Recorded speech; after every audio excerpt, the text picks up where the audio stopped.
Tested inside the 20 and the 10, and look at that, he hurdles his way into the...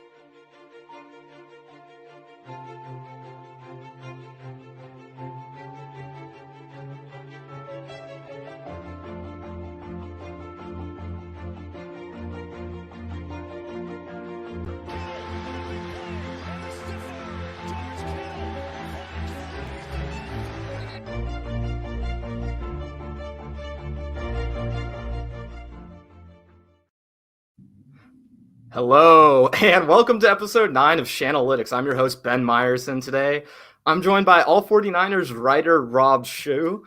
First of all, Rob, gosh, this is the one thing I completely messed up. How do I pronounce your name? Because I know I've been butchering it. It's easy. It looks complicated, but it's easy. It's Schuh, like what you wear on your feet, just spelled in German, Dutch, whatever background that is. Well, thanks. I appreciate that because I was talking with Jack Hammer on my show yesterday. He's trying to introduce you, and I could tell based off the look on his face that I was completely butchering it. So Rob Schuh, I feel good about that now. And you're in your Twitter name, which first of all, for everybody, if you don't know Rob, like I said, he's an All49ersSI writer. You can check all of his stuff in the link in my description. I got his YouTube there. I got his Twitter there. And he's on his channel. I mean, you, of course, do the live streams with Grant on Friday, but then you have your own channel where you've been doing a 49ers mailbag. You've only been doing it for about a few weeks now, but I've really, really enjoyed seeing what you've been doing, man. You've been taking, you've been kind of doing your own version of the Cone Phone, right? You've been taking listeners' questions, but you do it pre-recorded and you add all kinds of skits to it. And you're just like one of the funniest guys I've seen all 49ers content creation. So thank you for coming on, Rob. Absolutely. Thank you for having me on. Really appreciate the kind words. Yeah, I've been truly enjoying the experience. Put out a pre-draft film that I kind of got inspired by all the stuff that was going on YouTube, the craziness. And that got me started on the content creation, man. The live streams at 11 a.m. on Friday on Grant's channel are great. And I got to thinking that I wanted to start creating some of my own stuff. I'm inspired by all the other people doing cool things on YouTube. And I like to think of myself as a pretty entertaining, funny guy. So yeah, I try to let that shine through in the recorded stuff that I put out there. Yeah, and you certainly have a lot of fun with it. And just for everybody watching today, I joined the All49ersSI, I guess, writing group, I want to say. So I put out my first article with Grant. It was all about Trey Lance's contract, telling everybody why that's so valuable. People always talk about, there's this idea that you can only win with a player who can't make a certain percentage of the salary cap and this and that and all that kind of stuff. And I broke that down for everybody, and I explained exactly why the rookies are being paid such a low amount now. It was something from the 2011 collective bargaining agreement. So everybody should go check that out if they haven't already. And Rob, I do want to get into our first topic today. I'm really excited to talk about everything we're going to be talking about because there's going to be a lot of Kyle today.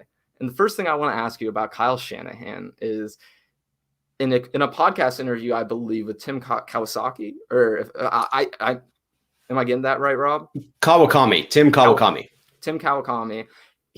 Kyle Shanahan said that there could be a situation essentially where Trey Lance could be the starting quarterback for the 49ers. I believe his exact words were, if he's ready, there's no way that Kyle would just shut him down just to shut him down. That was the big thing I gathered from this comment from Kyle. It wasn't that he said he could compete for the starting job and he could do this and that. The main thing I saw was that Kyle was like, listen, if this guy is ready, there's no reason to give him the treatment of, you're going to be sitting on the bench for a while and we're not going to see you play just to not see you play. So, right. So what do you think about Kyle saying that? Yeah, I think that you described that pretty accurately there. I just listened to the podcast again today to try and refresh myself on it. And what I saw in the order of operations and how he answered Tim's question, first of all, want to say that it was a great interview. I mean, Tim, whatever you may think of him as a writer or as a podcaster, some people have mixed feelings. And it was sort of a softball interview. But what he did so well was he really got Kyle talking. I mean, Kyle was comfortable. Kyle was just sharing. It was honest. It was open. It was real direct answers to questions. And so just when an interviewer is able to do that with their guest, it makes for such a pleasant listening experience, as opposed to those sort of shut down, guarded answers that you can get in the group settings where people are asking more pointed questions. So it's a mix, right? Because you don't want to give a softball, but you also want your guest to be happy in the interview. And I thought that it was a great blend. So what I heard when posed the question of, is Jimmy the presumptive starter? Could Trey supplant him as a starter going in? Kyle came out pretty definitively in my mind and said, yes, going into this, Jimmy is the assumptive starter. Right. Full stop. That to me was a statement in and of itself. Then he put in a modifier, a qualifier, and said, but if, and led into, but if Trey is lights out in minicamp, he comes in and it's obvious he's competing, I'm not going to shut him down just for the sake of shutting him down because he's a rookie and he's got to sit for a year. I don't play that nonsense. I'm going to start him if he's ready to start. So to me, it sent a couple of messages. One, it sent the very needed message of, I have faith in Jimmy. I think regardless of how Kyle feels, he needs that message to be out there. Yeah. Whether or not he believes that message or not, he has to put the idea out there that he still believes in this guy. Right? Because he's got to put that message out for people in the locker room. It's key that they feel that way, because there's a lot of people in the locker room that still like Jimmy Garoppolo. And it's key for the national media, because eventually, while I believe Jimmy is the guy this year, I am a realist, and I totally believe that Trey is the future and we will shift at some point. But you need Jimmy's value to be something. Right. So you have to make it seem like you like the guy, whether you do or not. Now, I believe Kyle does like him, with some qualifiers on that one as well. But I think he does enjoy what he's seeing from Jimmy this year. So that's the other thing I heard from Kyle. Was what came through was, I believe Kyle thinks Jimmy needs pressure to be applied to him in order to push him to play better. He talks about it when he's like, hey, I think Jimmy, when he gets hit in a game, he plays better after that. I think this is him hitting Jimmy in practice with verbal assaults, right? Getting him ready to really take that next step in competition. I think that's a great thing to point out. And I didn't really think of it from that angle, but by putting things out there like Kyle has with the breadcrumbs that they've been dropping as they've drafted Trey Lance, that's definitely something to where you want to motivate the guy in front of him, no matter if Trey is going to start week 1 or not, no matter how things turn out, because ultimately, the important thing for Jimmy Garoppolo from the 49ers perspective is his value, and the fact that they can retain his value and not diminish it. I think the worst case scenario in terms of Jimmy would be that the team is starting Trey right away, and it's because Jimmy is playing so poor in practice. That would diminish his value greatly. But if Trey is good enough to beat him out, like Kyle's selling it, right, then it makes it more of a thing to where the 49ers can say right before week 1, oh, we can still trade Jimmy Garoppolo. We can send him to a team whose starting quarterback just went down in training camp or in the preseason, or a team who saw their quarterback in the preseason and isn't as confident in them. So I think in terms of when they would trade Jimmy Garoppolo, it makes sense that with the drafting of Trey Lance, that they're going to wait on this and they're going to sit it out. So the idea that Trey could start, I think it's realistic in the sense that if Trey and Jimmy are close enough in 7-on-7s and just pure passing drills, I think you have to hand the keys over to Trey because of all the things he offers with his athleticism. Yeah, I tend to make it good TV. It's key that I disagree here, but I actually do. I am all in on Jimmy starting this year. I think that's the most likely scenario, but I do agree with you on the aspect of you have to keep that value high in case something plays out. Because while I feel that Jimmy is the guy and he will start week 1. By the way, I saw the comment. Got to give a shout out to Amin for complimenting the Montana jersey. Love that. I always take compliments. Amin the Dream. Always. What's up, Amin the Dream? Everyone go follow Amin the Dream if you haven't already. He's the GOAT, man. He's the great. best. He's great. And I see Gavin in the chat too. Gavin's one of my favorites too. With that accent and that energy. Love it. I was talking on Gavin with Discord today. He's a great guy. And he's saying he's agreeing with you, Rob, which is he thinks Jimmy 100% needs to start. I think my only qualifier with this, like I said, is if the passing drills are close enough in practice, that makes it a tougher decision, I think, because I agree with Kyle in the aspect that I don't think you should sit Trey just to sit him. No, the only thing I would say in the 7-on-7s and 11-on-11s is live fire is going to be so much faster, especially for a rookie. I think that a lot of people take for granted something they know to be true in their own lives when they're looking at professional sports players, because we idolize professional sports players and we lift them up onto a pedestal. But the reality is they're just human beings, and they have the same sort of flaws and doubts and struggles that we do. Potentially they deal with them more effectively because they are very disciplined people in their lives. In order to be successful in sports, they have that discipline, and it can carry over to other aspects.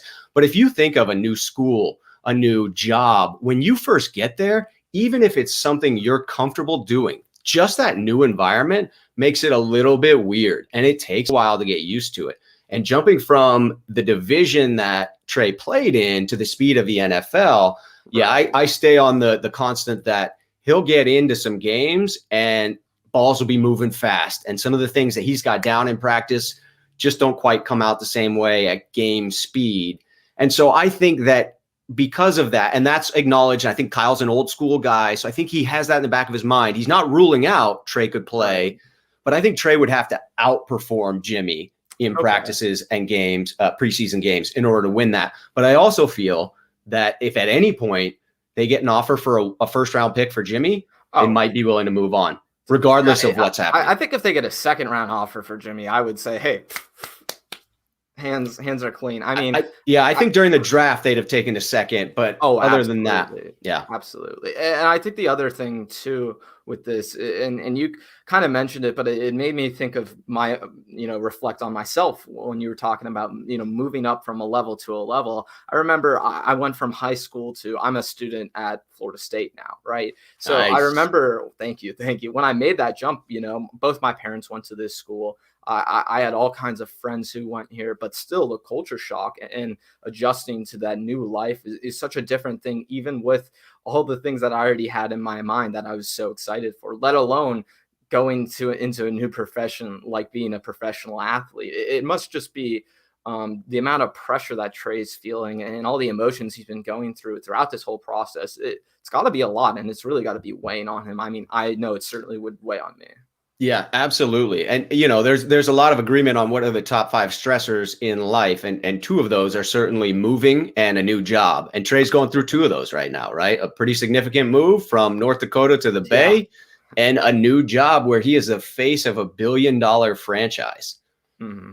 Well, and that move from Fargo, North Dakota to Santa Clara, like you said, a little bit of a adjustment. Yes, it is. Definitely quite the adjustment. And real quick, I just want to let him mean the dream know. So this is episode 9 of Shanalytics. Episode 10 will be on Thursday with Sunil from All49ersSI. So everyone go check that out. That's going to be great. I'm sure we'll have some good stuff for you guys. I've just been talking to him recently. So I do want to move on to the next thing with Kyle. And this is the other part of this thing with the entire offseason, especially with Kyle Shanahan. It's the Mac Jones storyline that even after the draft doesn't seem to ever go away. So there was this quote from Kyle in the same interview that we were talking about earlier from The Athletic, that essentially he thought it was funny that everyone had assumed that he would want his Kirk Cousins type, his statue quarterback. And specifically, I got this quote from Kyle, so I wanted to make sure I get it right. He said, "I do laugh at that everyone thinks they know exactly what I want because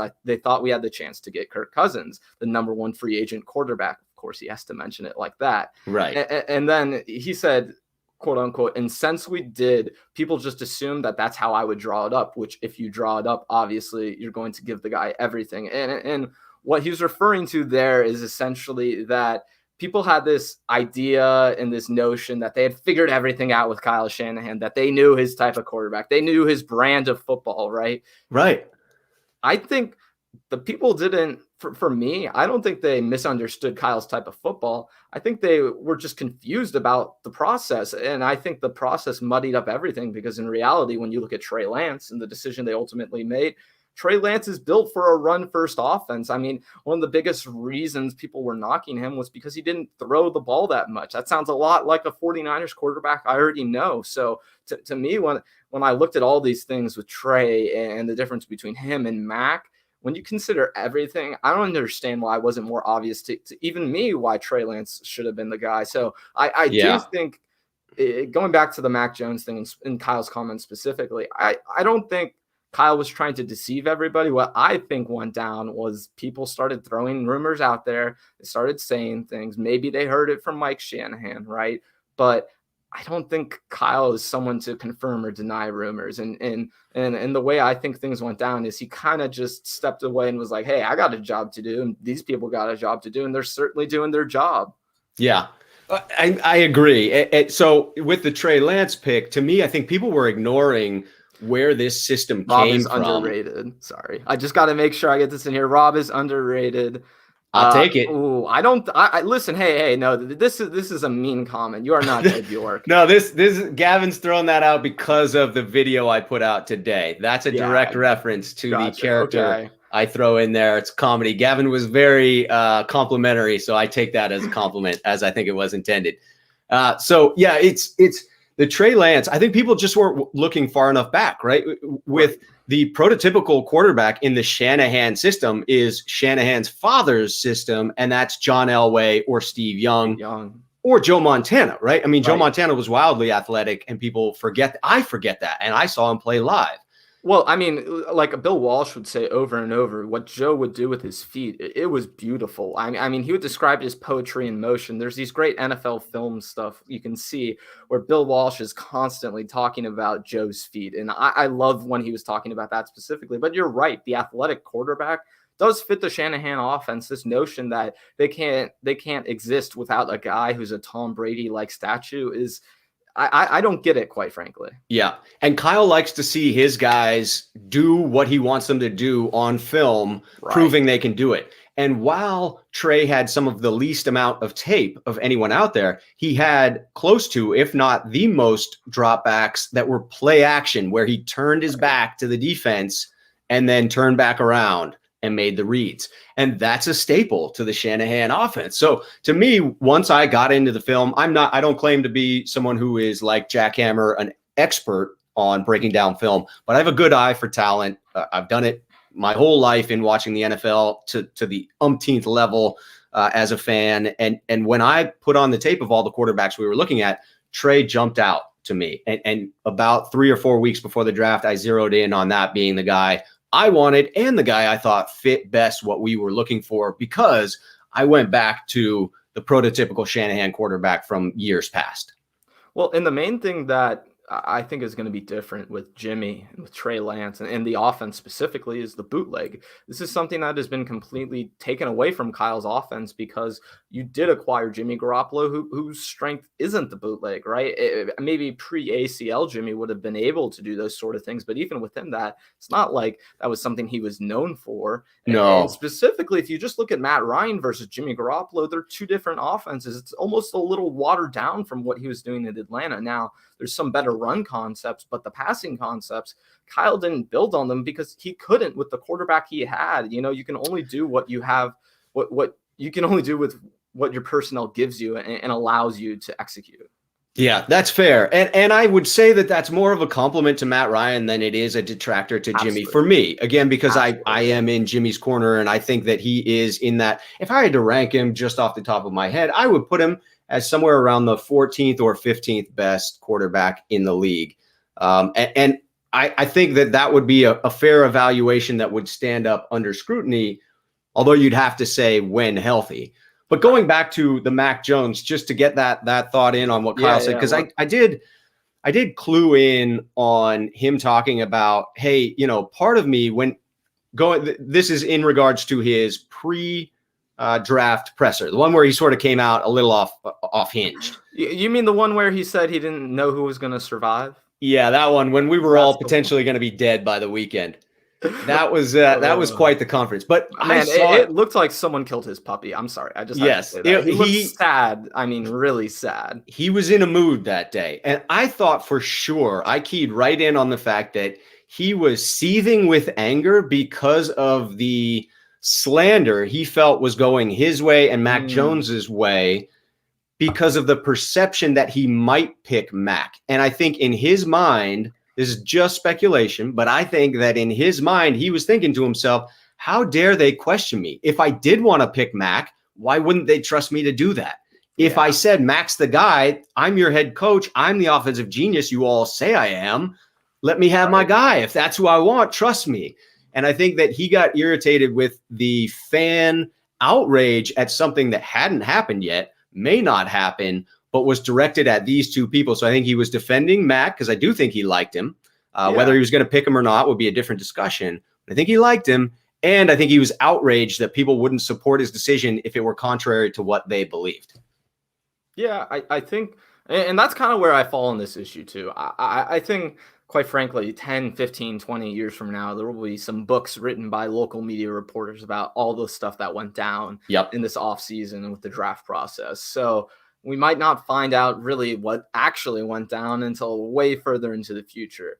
But I think that's fair. Just based off what Kyle was saying, it does seem like he did have some affinity for Mac Jones. It didn't seem like it was completely a disregard of, oh, that was a guy I didn't even think was good. You know, it seemed like you were saying, he had some sort of liking to him, but ultimately the things that Trey Lance did, and I think the thing that if you're really looking at it, the only thing that Mac truly does better or at an elite quality compared to Trey Lance is the processing.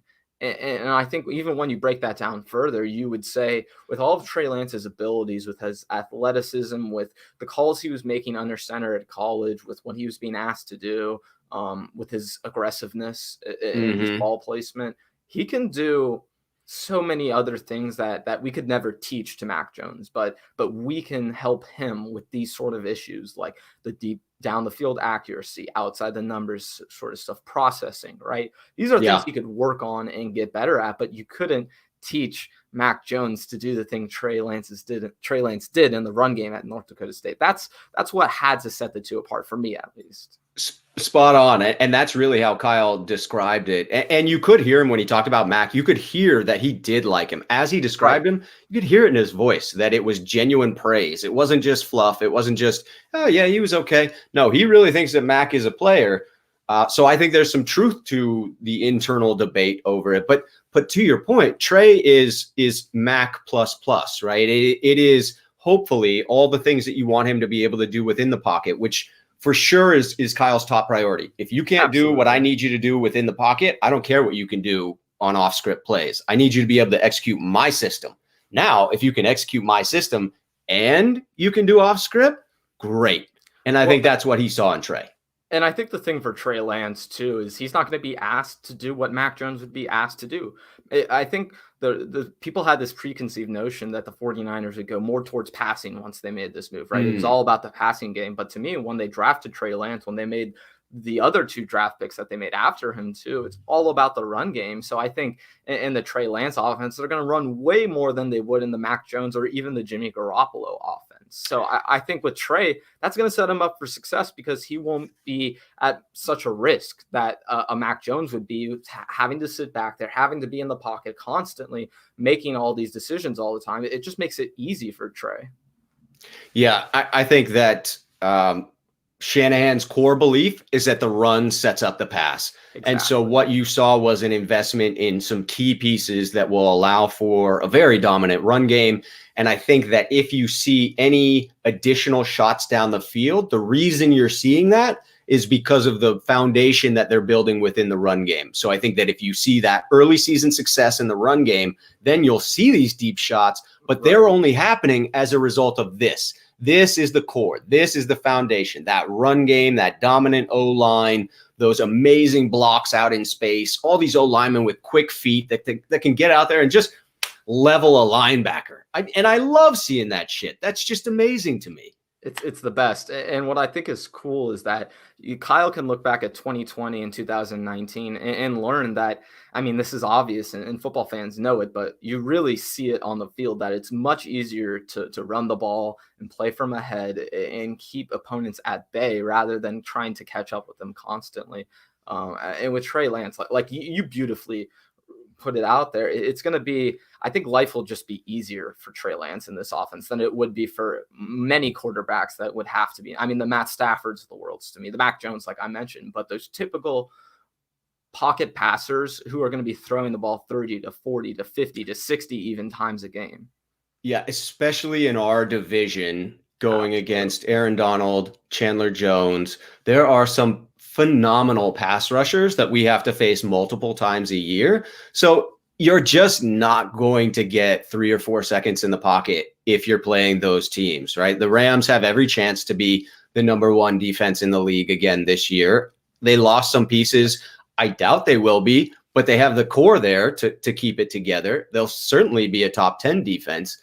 And so, yes, I think that once you add that plus element of Trey, when the play breaks down, roll out of the pocket, make something happen with your legs, even if it's just extending the play and then throwing downfield, right? It doesn't always have to be the run. And the threat of the run forces the defense. Kyle went into this on the podcast. It was one of those where Tim just got him talking. And he was talking about D'Amico Ryan, I believe, and it just brought up that ability to extend plays and what that does to the defense and how it keeps them honest throughout. That you may have that extra linebacker who's playing the spy. Now he's dedicated to Trey. He's not dedicated to wherever he wants to be on the field. You dictate what he has to cover instead of him dictating where you're going to throw the ball. It changes the game, and you could hear the excitement in his voice of starting to design play calls around a player who has that ability. Well, and I think you match that with the personnel that the 49ers have at the skill positions. Kittle, Ayuk, Debo, Juszczyk, Mostert. These are all guys who can all catch the ball, run with the ball, do all kinds of different versatile things, to where Kyle can create all these looks for defenses that with Trey, he wasn't able to create before, and create even more mismatches than he was already creating. So I think it's going to be the Kyle Shanahan offense mixed with the Lamar Jackson offense mixed with that Washington football team offense from 2012 turned up 15 notches. Like I think this is going to be one of the best offenses once Trey is really in full stride with this team. And real quick, I just want to get back to the Mac thing for a second with this comment, is that the reports is that Mac isn't performing well with the Patriots. And I think this is one of the other things that I thought about when we were drafting, is that it's much easier for a mobile quarterback, someone who can make things happen with their feet, to succeed early on in the NFL than it is for a pocket passer. Because, I mean, like I mentioned with Trey, they're asked to do so much less, and there's less on their plate to mess up. That's absolutely true. And I think it comes down to simply athletic ability, and anyone can showcase their athletic ability if a play breaks down, but truly understanding the core concepts of an offense, that's another cookie altogether, right? That one, you can't sugarcoat it. You can't fool anyone. You either know what you're doing or you don't on the field. And if you then don't have that escapability, now you could be in trouble. And so it is best to protect these guys. It is best to keep them sort of in the nest and allow them to learn the playbook, learn the speed of the NFL, really feel confident before you put them out there. Because for Mac, maybe it wouldn't be the end of the world if you put him out there and you realize that, hey, he's not the quarterback of the future for the Patriots franchise. Great. We spent a 15th pick on him. That sucks, but oh well. For the 49ers, the reason I'm so confident in my faith in Jimmy this year is the pure reality that we can't mess this up with Trey. 3 first-round picks invested into one person, right? So he's got to succeed. So, and that kind of does lead me perfectly to the next topic, because we did spend a lot of time on this, but I'm glad we covered it. And the other thing I did want to talk about with the quarterbacks was Jimmy. I think this obviously will be one of the defining years of Jimmy's career. I think thus far he hasn't really been challenged in this sort of way ever, maybe in his life, let alone his career. So for you, I was kind of looking at this from the Vegas perspective. They love to put an over-under for games won, things like that sort of thing. So if you were setting the over-under for Jimmy's games played and you were a bookmaker, what would you put the number at for this year? Yeah, I'll preface it by saying that I don't have the skills of those Las Vegas bookmakers. What they do is pure magic. But I will also say that, you know, their goal is to simply create basically even bets on each side, right? They want to create a system. They make money on every bet that's placed. That's the magic of Vegas. They want as much action as possible. As much as possible. And if they can have it equal on both sides, great, because then they just make nothing but profit regardless of who wins. But I think it's going to be pretty high. I think going into it, you have the traditional old school football people who are going to be more of your bettors, right? That's more of your Vegas audience. is obviously people who are old enough to gamble. And so those are people who have been watching football for a little while. And therefore, those are people who typically have some old school beliefs. And I think most of those people say, well, the 49ers view themselves as a Super Bowl team. A rookie quarterback has never started for a Super Bowl winning team. Ergo, they're probably going to go with Jimmy. But Jimmy gets hurt often. So it's possible that Lance has to come in to fill in for the fact that Jimmy can't play. So there's got to be that middle ground that compensates for the idea that this is old school football. The veterans got the best chance of winning the job, but the veteran doesn't have a very good track record of staying healthy. I'm going to say that it's pretty high. I would say that it would be set at 12.5. You either have the ability, the belief in his ability, or you don't. I think it's much more about injury. And I think a 12.5 leaves you comfortable that he can miss a couple of games. But if you're under 12.5 in your belief of how many games Jimmy's going to start, then it's a real low number, right? At that point, you probably believe he's either starting week 1 or that Jimmy is going to get injured week 2 or week 3, right? And then you believe he's going to start a lot of games. So I think that they would need to compensate for those people who are a bit more realistic of Jimmy's probably going to be the starter week 1, and he's probably going to miss some games to injury. So I'd put it right in there at the 12.5. I'm interested to know, if it were set there, are you taking the over or the under? I would hammer the under. And I'll tell you why. It's because now that I'm talking with you out loud, the original thing I wrote down when I wrote this down was 6.5. And I'm not going to go quite there. I'm actually going to disagree with that because I think you made some great points with Jimmy. But you know where I will put it is 9.5 games. And I'll tell you exactly why that number is important. Because the trade deadline is about week 9 every single year in the NFL. So I think if we get into a scenario where Jimmy Garoppolo and Trey Lance, there's a battle, there's a question how good Jimmy is. And hey, we know this team is great, but look, Jimmy's not even playing that well, and the team is already doing well enough. So what's going to be the difference with the rookie? That's where I think things become really interesting, right? So I think if you put it at the 9.5 game mark, I could see a lot of people betting the over and the under for that. I think that would be a great number. And Gavin right now is saying, hey, he would hammer the over. I think the biggest thing I have with this is the reason I'm not putting that number any higher specifically is because, like we've seen with Jimmy, it's the injury thing. Yeah, you have to bake that into your evaluation with him. I mean, even in New England, he only played 2 of the 4 games he was supposed to play because he got an AC joint injury. And that's the thing with Jimmy too. It's not, consistent knee injuries. It's not shoulder injury after shoulder injury. It's something every single time. And the only consistent thing with Jimmy is that he is hurt and he does miss time. So when I do consider all of that, I feel like 9.5 is a spot where you could get a lot of action on either side of that number. Yeah. I love the logic that you use there with the trade deadline. I think that is really insightful to pull that in because there are so many scenarios that you could see us shipping off Jimmy. If we got a good offer, almost regardless of what's going on, unless it's clear that we're headed towards a potential Super Bowl berth, I think if you get a good offer, you're probably moving on from him because we need draft capital back in order to be competitive for years to come with no first rounders. And I think that there are plenty of scenarios where in practice, you see both of them playing at close levels or Trey starts to edge him out. And now you're interested in moving on from Jimmy, even if it's not a great offer, because if you're going to go to Trey, much better to ship Jimmy out first than to move to Trey first. And then people know that, well, now Jimmy's a backup. Like, I'm not going to give you good compensation for a backup. So I like that call. Yeah, and that's kind of where I wanted to go with this specifically, because I think there's so many things people take into account. The other thing people do have to remember, and I mentioned this on a few streams in a few places, so I am repeating myself, but the team gets rid of Jimmy before week 1, all of that money is off the books, right? So that $25 million, if they do it the Saturday before they play their week 1 game, the Saturday before week 1 against Detroit, they can still get all that money off the books. So there's certainly scenarios where the team could offload Jimmy in a number of different ways, whether it's cutting him or trading him. Absolutely. And at any point up to that trade deadline, they will only have paid him 1/18 of that salary. And so the remainder comes off the books. And it's important for people to remember that salary cap overages carry forward to the next year.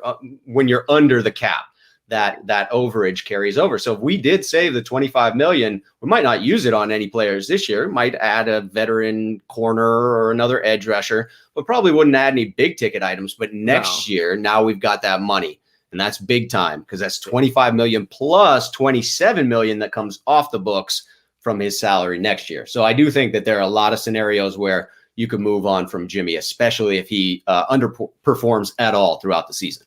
Yeah, and I think the 49ers are certainly aware of that. I mean, they've been really great with all the financial stuff. I think that's one thing I'm really proud of with this regime is that they haven't put themselves in too many bad scenarios to where, I think Quan Alexander was even really the only bad one I can think of. And with that was more of a situation where the guy kept getting hurt and it just didn't make sense to keep him long term. And he was only on the team for 1 year. So I think this regime has done an excellent job of positioning themselves well. Yeah, they've certainly had some misses, some overpays, but I think every organization does. Yeah, no, I think absolutely. When you take all that into consideration, it's like this team hasn't done that bad of a job. They've certainly done. There are much worse situations as we can see around the NFL. Absolutely. So the next topic I wanted to get to, and this is something I kind of covered a little bit with Jack Hammer yesterday on my show, but we took a different angle at this, which was the position group we thought was going to be the most improved from 2020. But for you, when you're looking up and down the roster, which returning player do you think is going to have that big improvement? If we had a most improved award for this 49ers team, who would the player that you think that'll be in 2020 be? So I actually separated it out. I did one offense, one defense, because I couldn't choose between the two. And for the offense, I'm kind of going against one prediction I made early on. I had a mailbag question that came in about 1,000-yard receivers on the 49ers. And it was a question about Brandon Ayuk, Debo, and Kittle, and whether we could see a season with 3,000-yard receivers. And I certainly believe any of them are capable of a 1,000-yard receiving season. I think they're all phenomenal pass catchers, very talented, certainly some injury issues. And I predicted when I gave my actual what do I think will happen, not what do I want will happen, I predicted Kittle and Ayuk would break 1,000 yards receiving and that Debo wouldn't. And my reasoning for that was even if you extrapolate a full season from his great rookie year, had he played the one additional game, he would not have hit the 1,000 yards, right? He came up just over 800 yards receiving his rookie year. Obviously, versus a guy like Ayuk, who, I mean, I'll let you talk in a sec, but he finished with 1,100 yards and like 8 touchdowns, like 12 total touchdowns. I mean, it would have been a hell of a year if he had played all 16 games. Absolutely. When you extrapolated his out, that was a solid 1,000-yard season.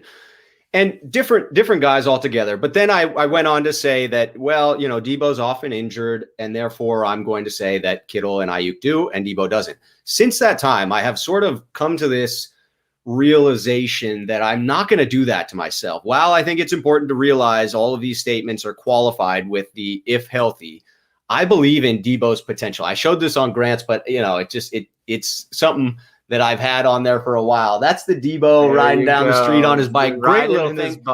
Dude, I've had that on my phone. I love the Debo reference, right? The movie Friday, just phenomenal. I've been knocked the F out a couple of times in my life, so I love that movie. And they even did something with the actor who played Debo. They did a whole skit with him before he passed away, unfortunately. Yes, real sad. Awesome to see that he passed. They got the opportunity to do that. Yeah, to pair up with that. So I love that dog mentality that he has. I love that video that he put out where he had Grant's track in the background talking a little trash, and you could tell that motivated him. Yeah. So I'm predicting a resurgence of Debo. I'm predicting a guy who kept himself in top form throughout the offseason, a guy who maintains himself throughout the season. I think we will see fewer of the soft tissue injuries. My prediction is 1,400 all-purpose yards. I think he will achieve 1,000 yards receiving, and I think he'll tack on another 350 plus in carries, right? Those jet sweeps, however they want to hand the ball to him coming out of the backfield. And that's going to be a significant jump from his production in 2019, but a huge jump from his 2020. Yes. Yeah, there's Debo year 3. And hey, man, not your average sports kid. Shout out to him.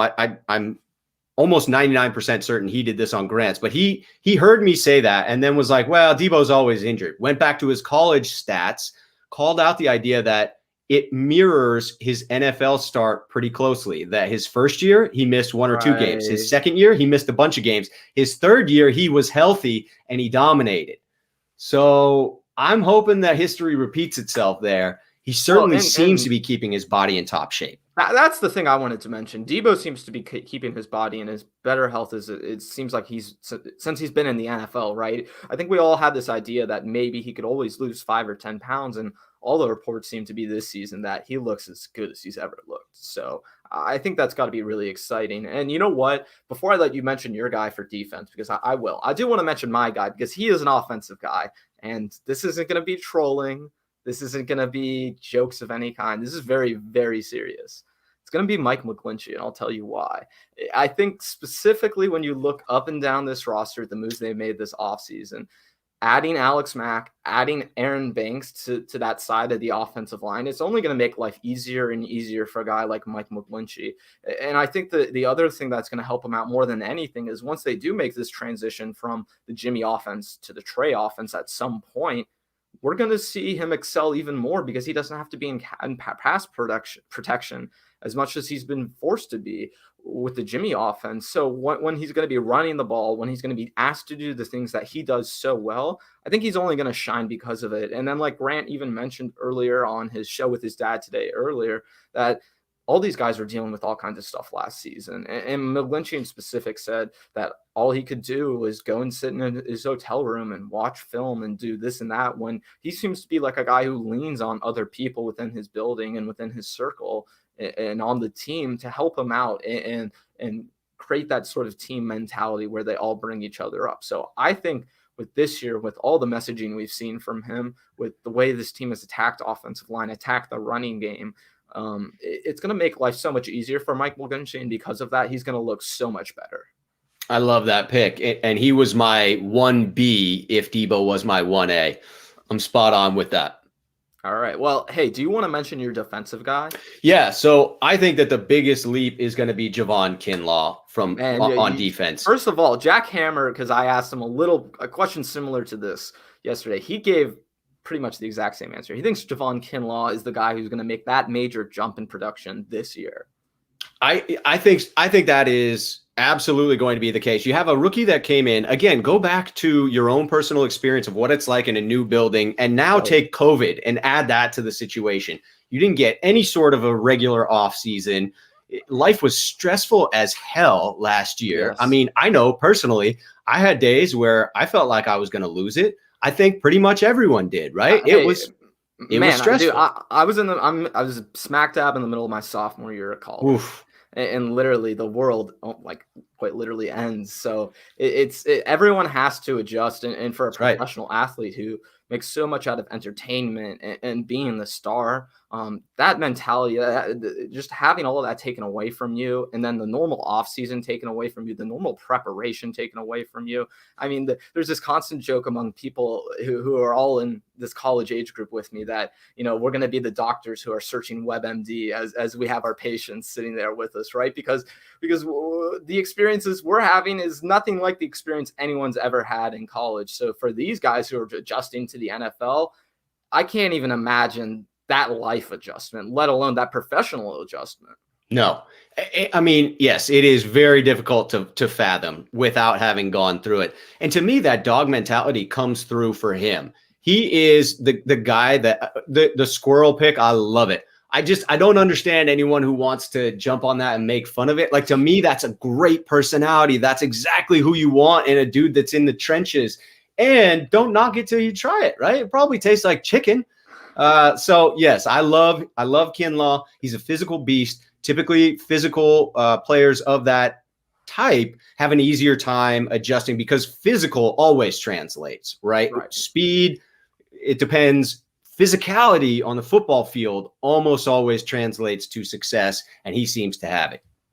Yeah, I think specifically with Kinlaw, he's going to benefit from this new defense that we're going to see from D'Amico Ryans. The thing that I've held on to the most, and I've mentioned it a bunch of times, is that D'Amico wants to create pressure outside of the pass rush. He wants to get creative. He wants to use safeties, use corners, use linebackers in more intuitive ways so that they can create artificial pressure similar to what we were seeing Robert Saleh do at the end of last season with this team. So when you talk about that, that's only going to benefit a guy like Javon Kinlaw, who's getting all the attention in the world drawn to him when your Nick Bosa's go down and when you have so many changes along your defensive line. So I think, Javon Kinlaw if he's ever going to have a great season and he's going to come out and show what he was worth and prove that he was worthy of that pick that we took him at, this would be the season to do it to me. Yep. And 49ers fans need to realize that it's not his fault that we selected him with a pick that we got trading away Buckner, right? That's so that comparison thing. isn't really fair. Buckner was a higher pick, was a more touted prospect, and so obviously was more polished coming out of college. And the Niners made a business decision, right? And that shouldn't reflect on Kinlaw. Unfortunately, we're emotional beings and we tend to attach our emotion from one thing to another. I think this is just a media thing really quick. If you look at what the Monday morning quarterback, that was switched over to Albert Breer from Peter King, right? And there was this whole mentality that people had with it, like, oh, it's not going to be the same this and that and this. But you have to understand that it's not just because it's the same label doesn't mean it's going to be the same one-to-one comparison. That's right. Yeah. So I think that's going to be huge for Javon Kinlaw, taking that pressure off of him and just allowing him to have an easier job on this team. I think that's going to be what's going to be really interesting, especially, like I said, the D'Amico stuff. To me, it's going to be super intriguing to see how he handles all this season. And he specifically said with his secondary players, but I think this goes for the whole defense, that he just wants to make sure they can do their job and they know their job, and he wants to make it simple for them. Yes. So for a guy like Javon Kinlaw, man, that makes life so much easier. Allow them, simplify it to allow them to play at their fastest speed, right? Where they don't have to think, they just act. It's reactionary, rather than constantly thinking and being too cerebral, right? You can think too much, and especially on defense. So Javon Kinlaw is going to be one of the biggest beneficiaries, I think, of that, along with the secondary, of course. Yeah, and the reemergence of Bosa, I mean, you can't downplay that. Whether he is as dominant as he was his rookie year or not, he will still garner double teams, and that will take bodies away from Kinlaw. Right. Yeah, his presence alone will, like you said, it'll provide that attention so that he can succeed. But we're talking right now about rookies from last year's class. Let's talk about this year's class. Now, Trey Lance is obviously the biggest headliner. Right. But outside of Trey, they did make some pretty interesting picks to me. Do you think there's going to be a more like a very impactful rookie just beyond Trey Lance? Because I think, obviously he would be one of the first names you think about for this type of discussion. Yeah, absolutely. I do. And it's Aaron Banks. And it goes back and this is interesting because I've yet to. Hey, Kinlaw's pick 6 was a thing of beauty. Yes, it was. Big man touchdowns are my favorite. When you watch the big man roll into the end zone, it's fantastic. Yeah, probably. That's a hard one to repeat. Big men don't get many chances. That's why when they drop it, they're so devastated because they know it's not happening. That's my pick is Banks. This is my pick too, Rob. I'll let you talk, but man, I think Aaron Banks is going to be such a huge impact for the pass especially. 100%. So I actually made a wager with Grant that I've yet to collect on because he made a lot of wagers and I didn't want to throw it out there. But I said that the 49ers would draft a offensive lineman. I was confident that they were going offensive lineman early. I was almost certain they would take it in the second round. So when they did, I felt good about that. But I said something. It was either offensive lineman versus wide receiver or cornerback. And he took the cornerback or wide receiver. And then it was O-lineman. It was Banks. And for me, that is absolutely going to be the most impactful rookie. First and foremost, he will be 20% of your starting offensive line. And the importance of the offensive line, in particular, a quick-footed mauler like Aaron Banks on a run-first team like Kyle Shanahan's offense, where he will be able to get him out in space and he can demolish smaller players. I think that it will set a physical tone. I think that it will help solidify Mike McGlinchey. This goes back to why I had Mike McGlinchey as my 1B, and you called that out specifically. Aaron Banks is going to he'll be that foundation, that anchor next to Mike McGlinchey. It's tough to have. He'll be Mike's buddy, right? Yes. He'll be his guy. I mean, they were friends back in college. I think there's all the stories about it. But the main thing with offensive lines is consistency, right? Yes. That's something that this team just hasn't had, but yet you look at the ratings that they have in the advanced metrics. You look at where PFF ranks them this year. They're considered a top tier sort of offensive line, maybe not the best of the best, but when you look at offensive lines across the league, the play is diminished in general. So when you add this potential continuity to a guy like Mike McGlinchey with Aaron Banks, He's going to be great. And Gavin, you're absolutely right. He's going to be like his Padawan, right? He's going to be like his guy, his buddy right next to him, so he can learn everything from him. But also, or he can teach him things and they can learn from each other, but they can lean on each other too when they need to and be successful because of it. And the main thing to me, especially with Aaron Banks, is he's going to help so much with the passing protection. That's something that this offense has struggled so much with, especially last season. Because I think if you look at the PFF rankings, they rank something like second in run blocking grade, right? But then if you look at pass blocking grade, it's 29th in the league. So on the one hand, the team is very good at what Kyle does well, but then they have the weakness where the offense is the weakest. So when you do all these things to address the pass game, like Trey Lance, right, and now adding Aaron Banks, it's going to make life so much easier for Trey, specifically when you add a guy like Aaron Banks, who, like I said, continuity. That's the biggest thing moving forward. This is a guy who kind of has to be on your team for 4 years, no matter what, with the amount of capital you spend on him, unless he's a complete whiff, which we don't think he is. But it creates that continuity. That's the main thing I wanted to make sure. It does. And I think that when you look at overall depth, there are very few offensive lines in the league that are both dominant in starting five and have depth. Absolutely. If you look at the complete package for the 49ers, even after the injury to Justin Skule, who I believe was a key backup piece, I think that they have one of the best. I would put them in top 5 as far as starting 5 quality and depth behind it, because you have several key people. Now we're counting on Sean Coleman. I realize we haven't seen him in 2 years, but he was considered to be a fantastic swing tackle prior to the injury. So assuming he comes back at a reasonable percentage of himself, I think it's fair to assume he'll still be that. Daniel Brunskill, obviously such a talented backup. You just have that depth, and bringing in the center to solidify the line, be the offensive play caller for the line unit. I think the Alex Mack addition, as long as he doesn't have a big drop off, will pay big dividends. Yeah, and I think the main thing is that if he just plays for this team all 16 games for the length of his contract, man, that would be a huge plus, because that was a position where the team had so much influx last season, especially at the center position. Then even if not necessarily the center position, but if you go back to 2019 with the offensive line, there was all kinds of stuff going on with Joe Staley, obviously. But I think people have this idea that in the Super Bowl run, right, that the team didn't get as injured, but this team still got very injured, and they were able to rely on their depth, like you were saying. And that's a thing, just even with the drafting of a guy like Jalen Moore, they understand how important this is for this team's success. They understand that if they can't win in the trenches, especially on offense, that the running game, you can't do anything with it. No, Kyle seems to understand winning in the trenches is still one of the most important things within the NFL. It doesn't matter whether we've evolved from a run first to a pass first league or not. You still have to have those big bodies in the trenches that do what they do. And the investments there, I think, will absolutely propel the 49ers forward this year. The Moore pickup in the draft was a huge value pick, I felt, when I looked at pundits that I trust and where they had ranked him. That seemed like great value, a great backup piece. It just seems like we now have the bodies in that room, and it's unfortunate that we lost Skule.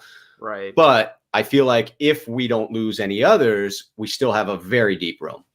And I think the only problem that I even had looking over this draft is that the 49ers didn't consider taking a cornerback earlier. To me, you can't get value at the position if you don't take someone within the first 40, even 45 picks. And that's where I get a little frustrated, because they did have the opportunity to take my FSU guy, Asante Samuel Jr., but they of course traded down. And when I think they traded down, I think they made the right decision, but I would have been interested to see a world where the 49ers had instead said, no, we're going to go get a great, good corner who we know can play now, and we're just going to make our secondary elite. Because right now I feel like that's a problem. This team just I know they're aware of it, but they don't seem to acknowledge the issue as much as the fans acknowledge the issue. So that's just where I do have a little bit of criticism with the Banks pick. And also just going back to the draft overall, Trey Sermon's going to make a huge impact too. And I think with the loss of Wilson, with the injuries to Mostert, he could have that opportunity to be the lead back for this team if things play out the right way. So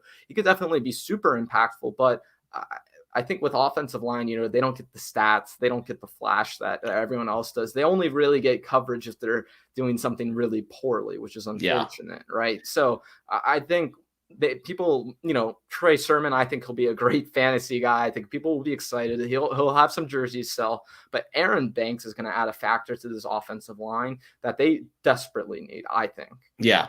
And just a little tidbit for those fantasy football players out there, there could very well be a scenario where you're able to pick up Trey Sermon early in the season when he's still a rookie, so he's not getting the carries, and you have a similar situation to what happened with the Rams last year, where their rookie just didn't get much playing time and everyone had him on their bench and then they dropped him.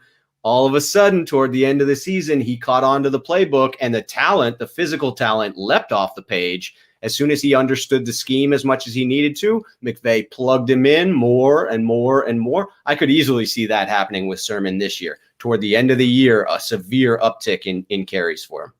Yeah, and first, hey, shout out to Cam Akers, and another FSU guy, first of all, because he's a Ram, but hey, I gotta cheer on my Knowles. Rob, the next thing I did want to talk about with you, and this is going to be our second to our last topic, and for everybody wondering about the title of this video, are the 49ers Super Bowl contenders? We'll be talking about that next. But first, Rob, I wanted to ask you, do you think there's any player that could get traded before week 1 of this season? Yeah, so for me, this is sort of a sad topic because I get attached to people. Like I'm that type of loyal fan that I get attached to the personalities, and so I'm sad when they go. When Joe Staley retired, I mean, my favorite personality from the 49ers for a decade plus, that was tough, right? And I respect the decision, I respect it, and I respect that this is a business and we do have to trade players, but it is something that I don't like the thought of. But I believe that you have to be real about it. You have to understand it is a business and trades are likely to happen. So I think that certainly there could be one. I think that the two most likely scenarios that I saw were in the deepest rooms when we started our OTAs and we got injured in each one of those rooms. So I think that the likelihood of a trade went down once Jeff Wilson got hurt. And then again, when Justin School went down, because if you had School and Sean Coleman and they both start playing at a level where either one could be a swing tackle, now I go back to that point that I had about many teams in the league not having deep rosters when it comes to offensive linemen. I guarantee we would have gotten a 6th-round pick back for one of those guys, right? Same or thing even for, if you want to trade a Mike McGlinchey and have that guy, have one of your backups replace him, then you can go and say, oh, he's playing at a high level, and you can replace that guy. So, sure. But continue with what No. saying, I mean, we're on the same track here with where you're going. If I catch your drift. Yeah, the same is true for what you saw in getting something back for Breida last year. We had a crowded running back room. Absolutely. All of a sudden, you take advantage of that by shipping out a player who, yes, there's value to, but you need those picks. You got to get some back. You're going to lose them the following year anyway. So I think those were the two most likely. But I will acknowledge that the Jimmy albatross will always hang around our neck until the answer is settled of who our franchise quarterback is. And I have very little doubt that is intended to be Trey Lance. That's why we gave up what we did. But until I see him do something, I don't think we're shipping Jimmy out. So I think it's unlikely. Okay. And that's where I want to take this, because Jimmy is the first guy I think everyone thinks of when they probably heard this question. And I understand that thought and sentiment, but just going to what you're saying, just doesn't seem likely at this point that unless Trey Lance is the absolute month before the season, week 1 starter, that they would ship off Jimmy, because it just doesn't seem like, I don't even think they would get a good offer. I know earlier we said a 1st or a 2nd, but I think they would be lucky to get a 3rd at this rate, quite frankly. So when I look up and down this roster, you pointed this out perfectly. I think before all the injuries happened, the guy I would be saying would be Raheem Mostert, and that's for a few reasons. It's because of what you said just now with Matt Breida, which is that he has a year left on his contract. I think you save about $3 million if you offload him before week 1 of the season. So yeah, you can absolutely find a way to save a little money. And if you have a lot of confidence in both Trey Sermon and Elijah Mitchell and Wayne Gallman, right, and you have this great running back room, you can be like, oh, okay, we can go and get a 5th or a 4th round pick for a guy like Raheem Mostert. Yeah. And that's where I think things could get really interesting if they do get that kind of offer.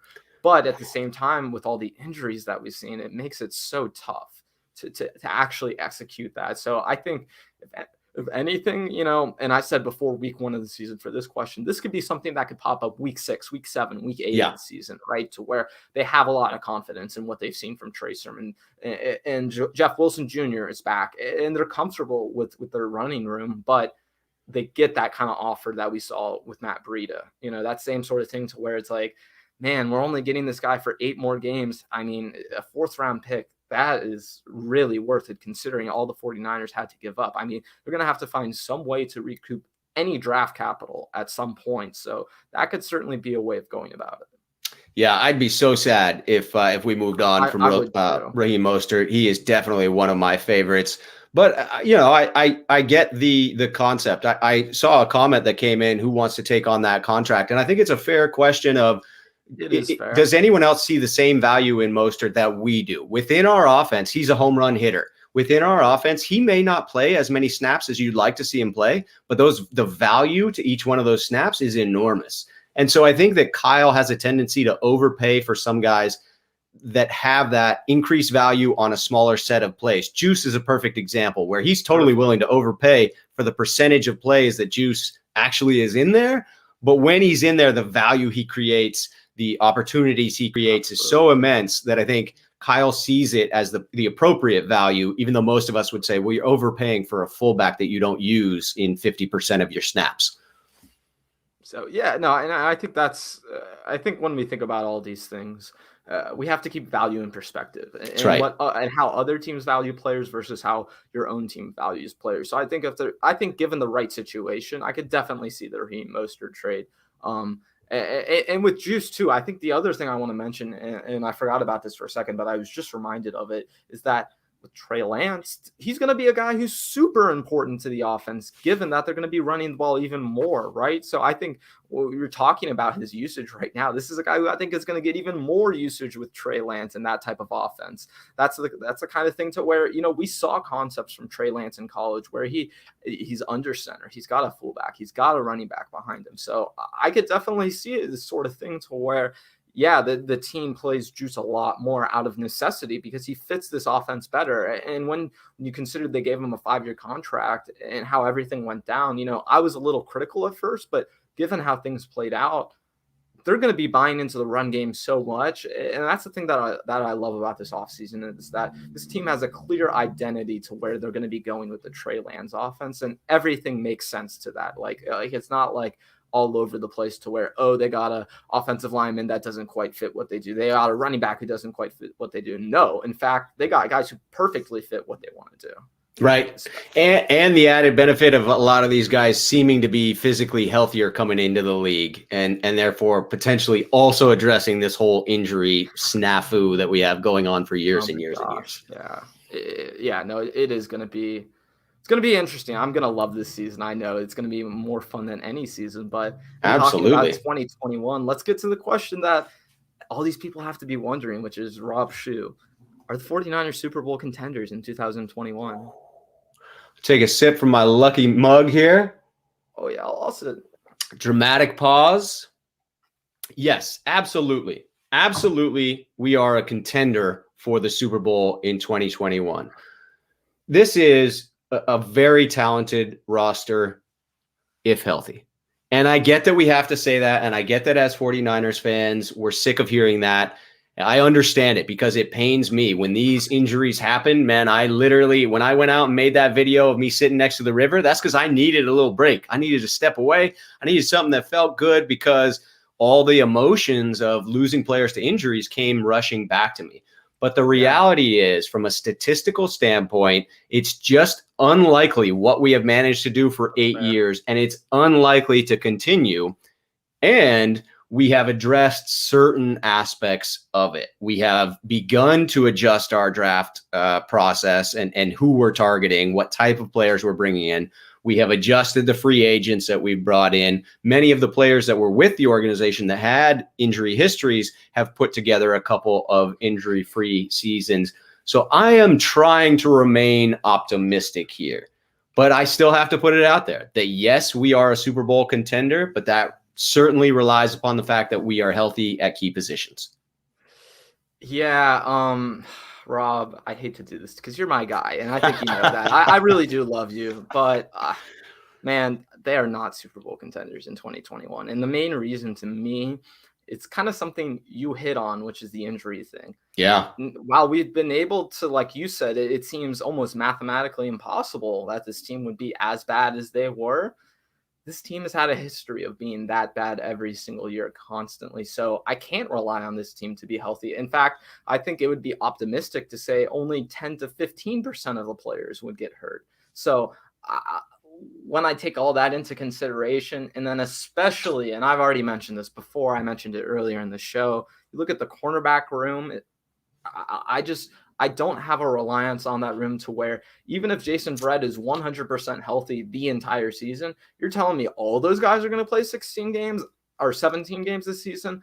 I don't buy that. So when I think about that, when I think about the way this team is going, where they're going to have to make a transition at some point to a new quarterback, I just don't think this is the season for the 49ers. Now, do I think they'll have a very good season? Do I think they can win 10, 11, 12 games and play in a playoff game? Yes, but the ideal 49er season for me this year is we get Trey Lance's feet wet. And I think from what all I've been saying, you can understand my sentiment with this, and this fact is if Trey Lance is able to play 8 to 10 games this year, 8 to 10 starts, and start a playoff game or even two, right? Man, that would be incredible for Trey Lance's development in terms of fast tracking him to being on a winning Super Bowl contender. So, when I posed this question to you, Rob, I said, if they aren't this year, what do you think about the next 2 to 4 years? So when I look at it that way, especially, that's where I think this kind of thing is going to really work out for the 49ers if they do get Trey Lance that experience early on. So do I think this team is a contender this year? No, but I think they can set themselves up to be contenders in the next 2, 3, 4 years with the actions that they take this year. And yeah, I agree. I'm just going to be really intrigued to see what happens this season. I agree wholeheartedly in your sentiment for the future, being very optimistic. I think that it is certainly a bright future, and eventually moving on from Jimmy, whether we get anything back or just move on and get the salary back, that will free up a lot of important cap space next year to assemble that roster around Trey. And I think you're fair to point out that we're relying upon Jimmy to stay healthy. I have made my prediction that I believe he'll actually start 16 games this year. I do think that he'll miss one along the way, but I saw how he reshaped from his core down through his tree trunks for legs, right? They're not actually tree trunks. Debo has tree trunks. But he did reshape his lower body, and it gives me optimism that he's focused on that. And then if he does go down, you'll see the Trey Lance effect of those 4 or 5 games where defenses just don't know what to do with him because they haven't seen any tape. It's brand new. So you could have that Kaepernick situation when he stepped in for Alex, where all of a sudden it took off. And then to the point of the cornerbacks, I would say I agree, but I agree with the 49ers stance on build the D-line and don't worry about the cornerbacks, the defensive backs quite as much. Have all-star safeties that are capable of doing things that are elite levels. Jimmy Ward and Jaquiski Tart are phenomenal when healthy, and not worried as much about the cornerbacks because you've invested so heavily in the defensive line, and you're not going to give them that much time to throw the ball anyway. Makes it a little bit easier. So that's my reason for optimism, but you bring up good points. And there's certainly ones that are logical in your stance that we're not in it this year.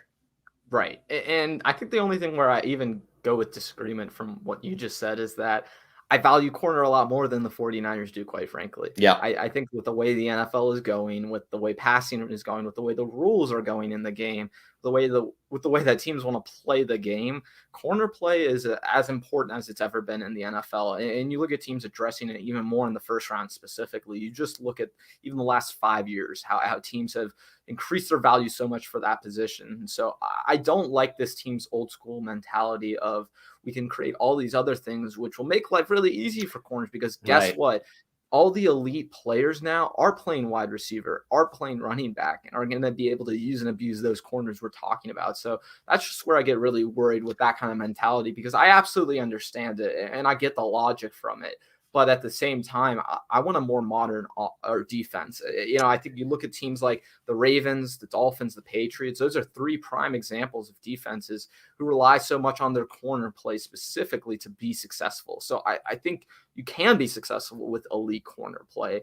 But the 49ers don't have that sort of philosophy, which is where I get frustrated. They don't. And to bolster your point, we play, two quarterbacks 4 times a year that are quite capable of escaping the pocket. And so that pass rush may not get to them. And now you do have to cover for extended periods of time. And Russell Wilson certainly is capable of tossing up some dimes that make you look foolish. When you think you're going to get to them, you don't. And your corners weren't able to cover for 4 seconds. And now you're decimated by DK Metcalf trotting down the field on a 70-yard touchdown. And that's very disheartening and can be devastating to the defense. So I could certainly see your side of it. And if we had a chance at a Jalen Ramsey, or to the Patriots' point, if it became clear that they are not contenders this year and Stephon Gilmore is available for the right price, I am absolutely interested in bringing him aboard, because I think having great corners is phenomenal. But to me, it's like Shanahan's stance of, I need you to play in the pocket first. So I need a defensive line that's dominant first. And then if we can have great corners too, great. But if we don't have the solid defensive line, to me, you can't have a top 5 defense without that core line in the trenches. Well, and I do agree with the mentality in the sense that you're looking at it that way. But I think the part of that where I kind of just set myself apart a little bit is that I think you can never have too many good corners in today's NFL. That's the way I think about it, at least. And I think the 49ers themselves learned that in the Super Bowl. I mean, you saw what Nick Bosa was able to do. I mean, he had the most pressures in the Super Bowl ever. He was hanging on Mahomes' back. I mean, there's the hold everyone talks about, but still, he was able to create so much pressure. And because Patrick Mahomes is such a talented passer, he was able to beat the 49ers in spite of that. So I think that's really, I think it's going to be interesting, because I think it's definitely a philosophy thing you see from the 49ers. They don't value the corner position. They just don't. Right. Well, I'm glad that we share the optimism for the future. That's the important thing, is we both see a bright, shining sun on the horizon.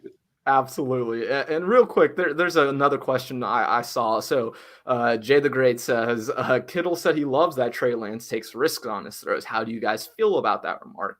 So I think the thing that we're going to see different from the Jimmy offense to the Trey offense specifically is throws outside the numbers. Mm-hmm. And I think that's what Kittle's talking about here. If you just look at Brandon Ayuk, who is the 49ers, I mean, he should be the guy who's getting those targets outside the numbers, deep down the field, right? When I broke this down, Ayuk only had 3 catches last year beyond 20 yards. That's an issue for this team. So when Kittle talks about this, that's what I think about more. I think that Trey Lance is going to throw the ball more down the field, even though, like Grant has reported, he is a check down sort of the guy. I think when he does throw, like he's not going to be so dependent on the intermediary as Jimmy Garoppolo is, right? He's going to be able to sling the ball beyond the numbers, 20 yards down the field, 30 yards down the field, and put more pressure on defenses that sort of way. And that's what I think Kittle's talking about here with taking risks. It's those outside the numbers throws specifically. 100%. That's what he's talking about. And maybe he's trying to send a message. He's a Jimmy guy. He definitely is a Jimmy fan,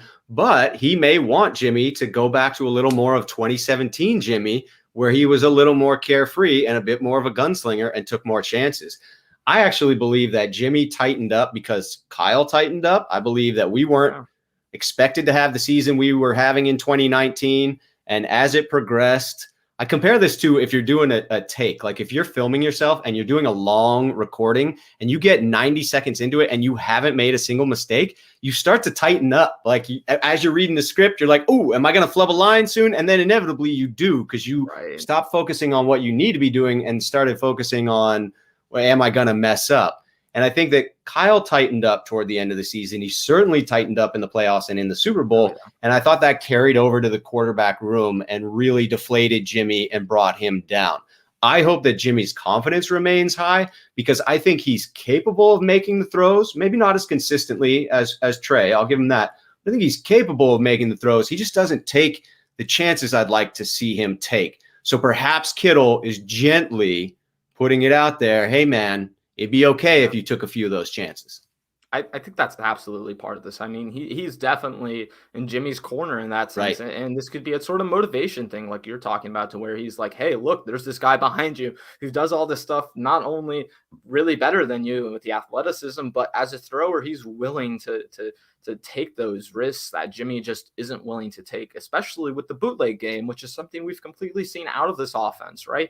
That's where Trey's going to be taking more risks. So Gavin was asking really quick, am I going to be joining East Bay Chris's really awful fantasy football league? Listen, I'll talk to Chris. I just heard about this a little today, so I'm definitely interested.